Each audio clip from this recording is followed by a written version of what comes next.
오늘 이 시간에는 마가복음 12장 28절 이하의 말씀을 가지고 더 큰 계명이 없느니라 라는 제목으로 잠시 말씀을 증거하도록 하겠습니다. 여러분, 라합 아시죠? 라합, 기생 라합. 그러니까 이제 이스라엘 백성들이 출애굽을 해서 요단강을 건너서 가나안 땅에 들어갑니다. 그런데 가나안 땅에 들어가고 보니까 엄청나게 큰 성이 있어요. 그 성 이름이 여리고성. 그래서 여호수아가 그 여리고성을 정복하기에 앞서가지고 2명의 정탐꾼을 보냅니다. 2명의 정탐꾼을 보내는데 그때 그 정탐꾼이 좀 발각이 됩니다. 그래서 위험에 처하는데 그때 그 정탐꾼을 살려준 여인이 누구냐? 바로 그 여리고성에 있던 기생 라합이에요. 기생 라합. 그래서 이 일로 인해서 라합과 그녀에게 속한 모든 사람들은 구원을 받습니다. 여리고성이 무너질 때 생명 구원을 받습니다. 근데 여러분, 라합이 그 정탐꾼들을 구하는 데 있어가지고 결정적으로 한 행동이 있어요. 그게 뭘까요? 거짓말이었어요. 거짓말. 그러니까 그 여리고 병사들이 와가지고 그 정탐꾼들의 소재를 물을 때에 그 라합이 정탐꾼들을 숨겨놓고 지금 다른 길로 갔다고 거짓말을 해요. 그래가지고 그 정탐꾼들을 살리는데, 자, 그렇다면 여러분 보세요. 그 라합의 거짓말은 죄가 될까요? 안 될까요? 사실 성경에서 보면은 십계명에 나와 있고 거짓말하지 말라고 나와 있잖아요. 근데 지금 라합은 거짓말을 해서 정탐꾼들을 살리고 이로 인해 가지고 자신과 자신의 가족들도 살렸는데, 자, 그렇다면 라합의 거짓말은 죄가 됩니까? 죄가 안 됩니까? 안 됩니다. 예. 사실 라합은요, 여기 보시면은 라합이 살몬이라는 사람하고 결혼을 해요. 근데 유대 전승에 의하면 이 살몬이 누구냐면 그 2명의 정탐꾼 중에 한 명이에요. 그래가지고 살몬과 결혼해가지고 누굴 낳냐? 보아스를 낳아요. 근데 보아스는 누구냐? 바로 룻기에 나오는 룻의 남편. 그 모압 여인 룻 있잖아요. 그 남편이에요. 그래서 룻과 보아스가 결혼해가지고 오벳을 낳고, 오벳은 이새를 낳고, 이새는 다윗을 낳습니다. 자, 그러면 라합은요, 다윗에게 있어가지고 뭐가 돼요? 어떤 할머니가 돼요? 고조 할머니. 예. 라합은 다윗에게 있어가지고 고조 할머니가 되고, 또한 마태복음의 말씀을 보면 라합은요, 여자로서 우리나라도 조선시대 때는 여자 이름이 족보에 올라가질 않아요. 어디 무슨 뭐 밀양 박씨라든지, 예? 어디 뭐 동네 정씨라든지 이런 식으로만 나오지 이름이 족보에 안 올라가는데, 이스라엘도 마찬가지예요. 근데 예수님의 족보, 더군다나 예수님의 족보에 이 라합의 이름이 올라가요. 예. 그리고 히브리서와 야고보서의 말씀 보면은 이 라합의 믿음과 라합의 행위를 갖다가 칭찬해요. 성경에서는. 그렇기 때문에 이 성경에서 증거하고 있는 라합의 위상을 놓고 볼 때에 라합의 거짓말은 죄가 안 된다고 보는 견해가 다수일 것 같아요. 일방적으로 볼 때는. 일반적으로. 그러나 실제로 안 그래요. 실제로 학자들 사이에, 신학자들 사이에서는 이 죄의 유무를 놓고 의견이 팽팽합니다. 그래서 첫 번째로 죄가 안 된다는 주장은 뭐냐면은, 요약하면은 죄가 안 된다는 주장이에요. 라합의 거짓말이 하나님에 대한 신앙과 믿음에서 나왔기 때문에 죄가 안 된다. 이게 죄가 안 된다는 이 학자들의 주장이에요. 그러나 죄가 된다는 주장은 일단 성경에서 거짓말하지 말라고 했다. 근데 라합은 거짓말했다. 그렇기 때문에 일단 라합의 거짓말은 분명히 죄다. 그러나 거짓말의 동기가 신앙과 믿음에 기초하기 때문에 이거는 용서가 된다. 그러니까 좀 비슷하긴 해요. 그렇지만은 죄의 유무에 있어서는 분명히 나뉘어져요. 죄가 안 된다. 죄가 된다. 용서되는 것은 그 후의 사정이고 죄다, 죄가 아니다 라는 입장에서는 분명하게 나뉘어집니다. 근데 아까 제가 물었을 때 여러분들의 대답은 뭐였어요? 죄가 안 된다라는 거였죠. 사실 그 신학자들의 의견만 이렇게 놓고 보면은요, 일단은 죄다라는 의견이 더 강세해요. 어거스틴도 그랬고 칼빈도 그랬고 일단은 죄다. 그러나 그것은 믿음과 신앙에서 나온 거기 때문에 용서가 될 수 있다. 그러나 일단은 죄다. 근데 저는요, 좀 접근을 달리 해봤어요. 접근을.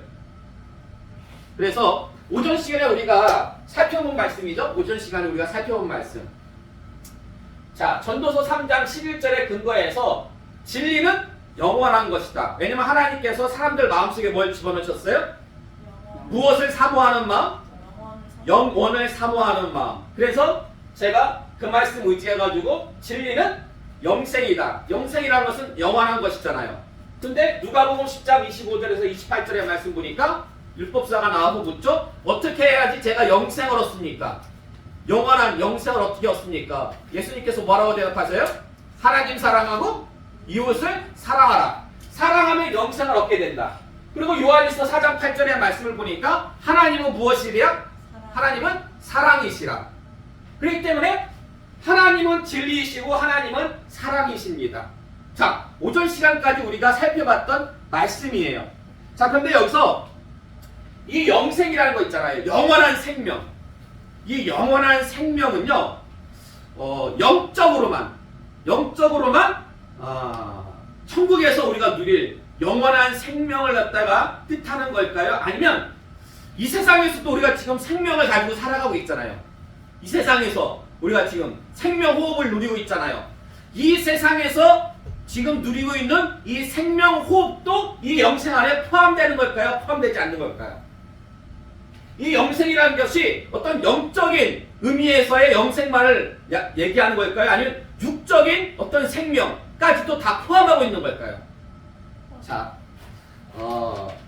오늘 우리가 방금 전에 공독했던 본문 말씀 누가복음 10장 25절에서 28절의 말씀은요, 요 누가복음 10장의 말씀과 병행되는 말씀이에요. 병행 구절의 말씀이에요. 그래서 보세요. 오전 시간에 우리가 살펴봤을 때는 율법사가 나와가지고 어떻게 해야지 영생을 얻습니까? 라고 거기에는 누가복음에 나와요. 근데 오늘 방금 우리가 봉독했던 마가복음에는요, 이제 그 율법사를 서기관이라고 기록하고 있어요. 마가는. 그러면서 어떻게 하면 영생을 얻습니까가 그렇게 질문 안 해요. 뭐라고 질문을 해요? 가장 큰 계명이 뭡니까? 가장 크고 첫째 되는 계명이 뭡니까? 그러니까 크고 첫째 되는 계명이 하나님 사랑하라. 둘째 되는 계명은 이웃을 사랑하라. 그러니까 지금 가장 큰 계명을 예수님께서 말씀하고 있다라는 거예요. 근데 이 누가복음의 말씀과 이 마가복음의 말씀은 병행 구절이기 때문에 같은 말씀으로 보면 돼요. 같은 말씀으로. 자, 그래서 이 누가복음에 나오는 영생을 다른 말로 이 마가복음에 나오는 오늘 좀 아까 읽었던 본문의 말씀 다른 말씀으로 바꾸면은 무엇이 됩니까? 가장 큰 계명. 크고 첫째 되는 계명이 무엇입니까? 라고 묻잖아요. 예? 크고 첫째 되는 계명이 무엇입니까? 어떻게 하면 내가 영생을 얻었습니까? 같은 질문으로 봐야 된다라는 거예요. 같은 질문으로. 근데 보세요. 신명기 30장 15절에서 16절의 말씀 볼까요? 신명기 30장 15절에서 16절의 말씀 함께 봉독하겠습니다. 시작. 보라, 내가 오늘 생명과 복과 사망과 화를 내 앞에 두었나니 곧 내가 오늘 내게 명령하여 내 하나님 여호와를 사랑하고 그 모든 길로 행하며 그의 명령과 규례와 법도를 지키라 하는 것이라. 그리하면 내가 생존하며 번성할 것이요 또 내 하나님 여호와께서 내가 가서 차지할 땅에서 내게 복을 주실 것이니. 아멘. 자, 이 말씀이 무슨 말씀이냐면은 율법, 하나님께서 모세를 통해서 주신 그 율법은요 총 613개의 계명이에요. 613개. 유대인들이 분류를 한 거예요. 말씀을 보면서. 그러니까 613개의 계명이에요. 근데 이 계명 중에서 지금 서기관이 나와서 예수님께 묻는 거예요. 가장 큰 계명이 뭡니까? 그러니까 예수님께서 가장 큰 계명은 하나님을 사랑하는 것이고 이웃을 사랑하는 것이다 라고 그렇게 예수님께서 말씀하셨잖아요. 근데 하나님께서 모세에게 이 율법 613개의 계명을 주시면서 주신 말씀이 방금 전에 공부한 신명기 30장의 말씀인데, 이 말씀을 보니까 지금 내가 너희에게 모세를 통해서 준 613개의 계명을 잘 지키면은 너희에게 무엇이 임한다? 생명과 복이 임한다. 네? 생명과 복이 임하고 내가 생존하며 번성할 것이다. 이런 복을 갖다가 막 얘기를 해주셔요. 그러면 지금 613개의 계명, 사랑을 포함해서 이 계명들을 잘 지키면 주시겠다는 이 복은요, 영적인 복입니까? 육적인 복입니까? 영육간에 다. 그렇죠. 예. 영적인 복만 있는 것이 아니고 어찌 보면은 더 육적인 복이 더 눈에 확 들어오는. 예. 그러니까 이 말씀을 놓고 볼 때에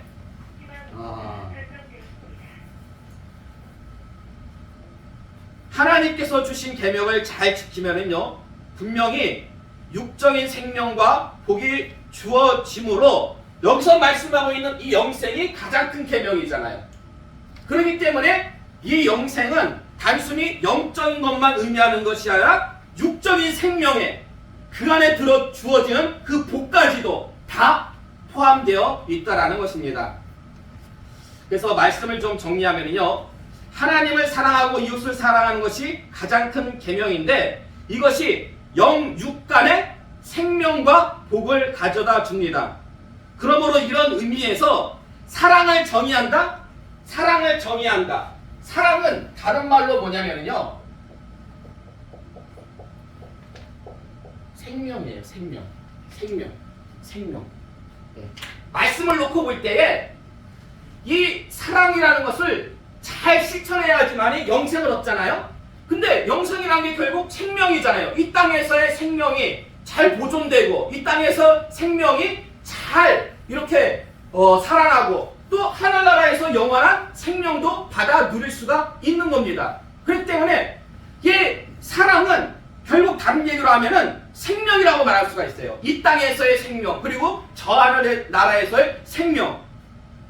그러므로 하나님께서 결국 계명을 주신 이유는 이 생명을 살리시기 위함이라는 거예요. 최고 목적은. 예.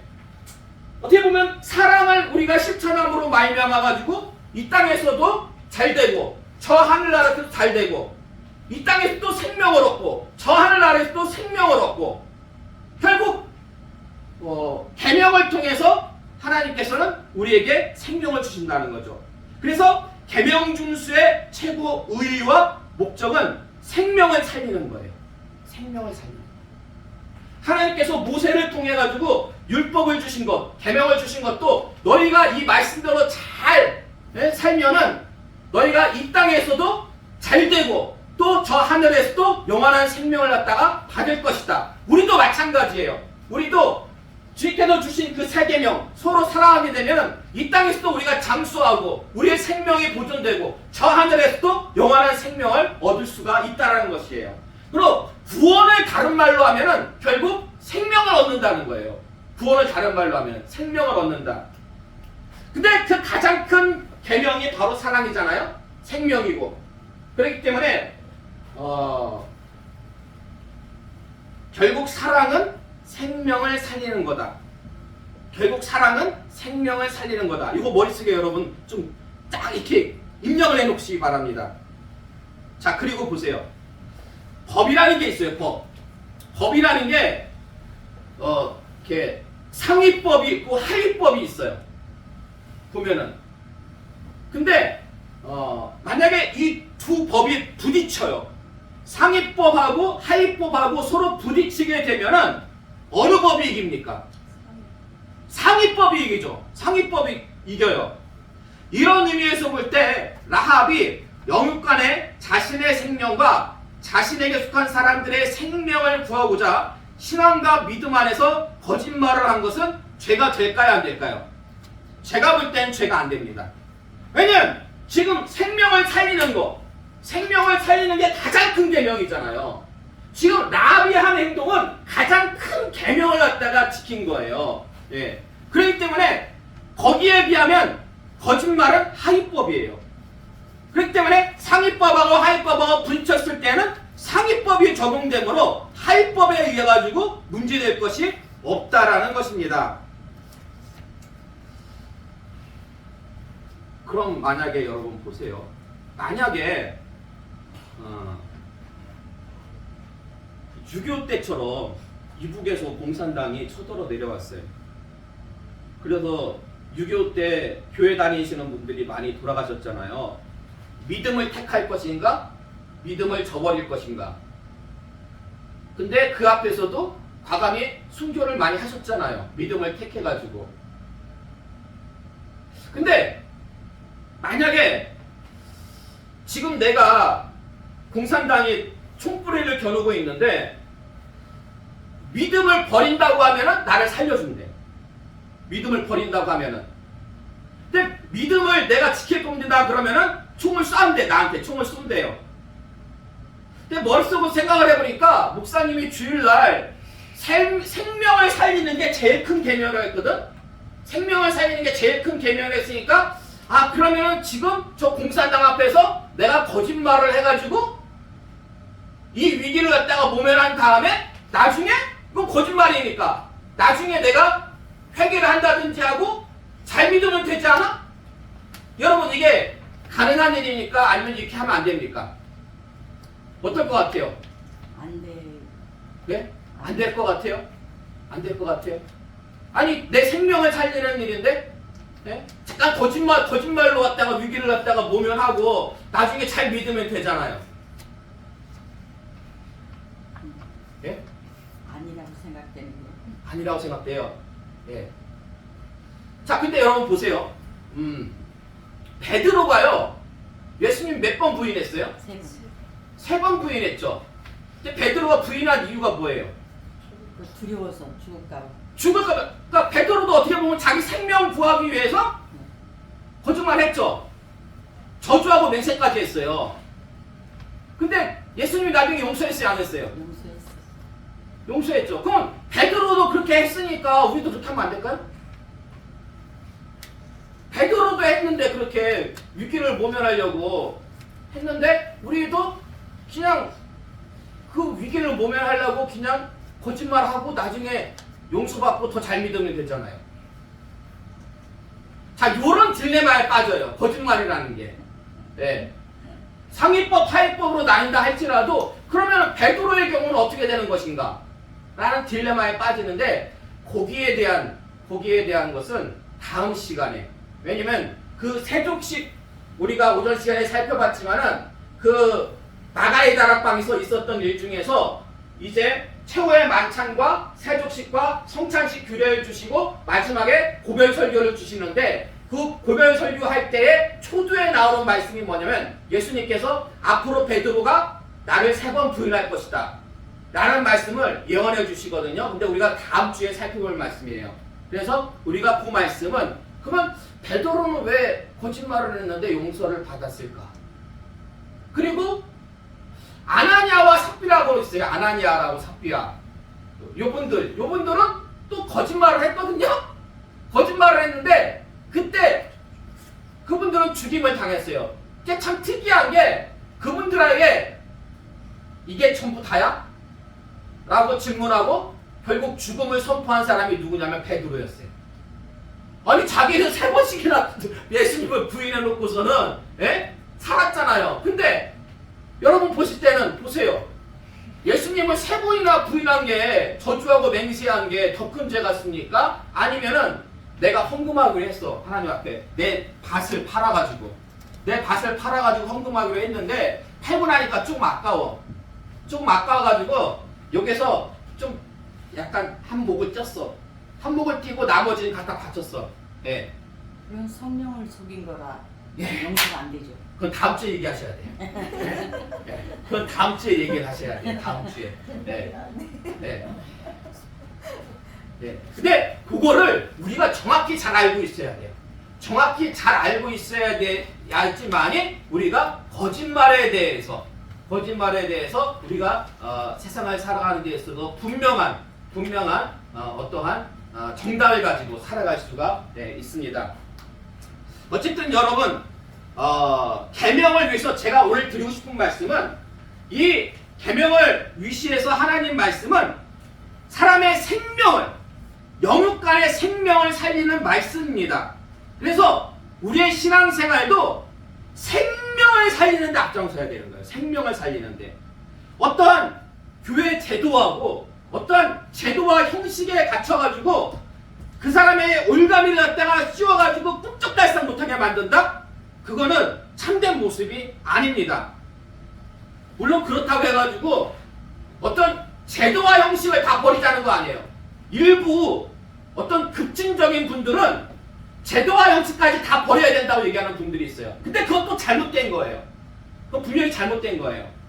그래서 분명히 알아야 돼요. 여기 보시면은